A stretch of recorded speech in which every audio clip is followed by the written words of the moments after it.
Fabrice Cornillier, l'auteur réputé de thrillers à succès, est retrouvé mort dans sa villa de vacances à Cancale. Son bureau a été saccagé et tout son matériel a été volé. Qui pouvait lui en vouloir à ce point? Son épouse, Sylvie, handicapée suite à un accident de voiture dont il était responsable? Son collaborateur, Côme, dans l'ombre du maître, profitant de sa générosité? Son fils Valentin, avec lequel il s'est violemment disputé? Un simple cambrioleur, introduit dans la villa non sécurisée? Les alibis sont fragiles, les mobiles nombreux, les rôles de chacun flous et indéterminés.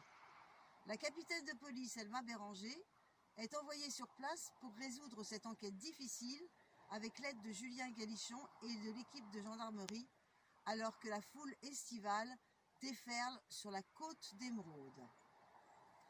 Je vais vous lire un court extrait de l'arrivée fracassante du fils de la victime, Valentin, à la villa familiale après le drame.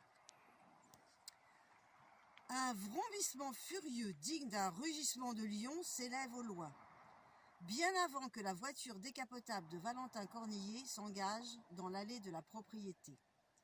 La carrosserie jaune canari a beaucoup impressionné les visiteurs et les riverains du quartier du Port de la Houle, où le jeune homme a élu domicile pour ses vacances, louant fort cher une chambre d'hôtel luxueuse avec vue sur mer.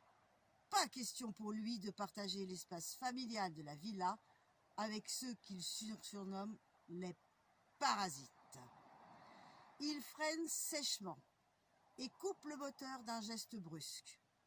Puis il saute de son siège, la mèche rebelle et l'œil mauvais, tire sur le pan de sa chemise d'été impeccable et rectifie la tenue de son pantalon de toile.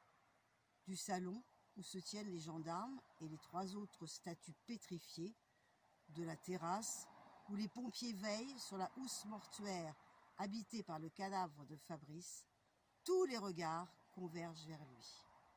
Il contourne la piscine d'un pas martial, jette un regard furibond vers la pièce à écrire, qui n'est plus qu'un monstrueux capharnaüm, et fond sur le salon sans daigner saluer les pompiers.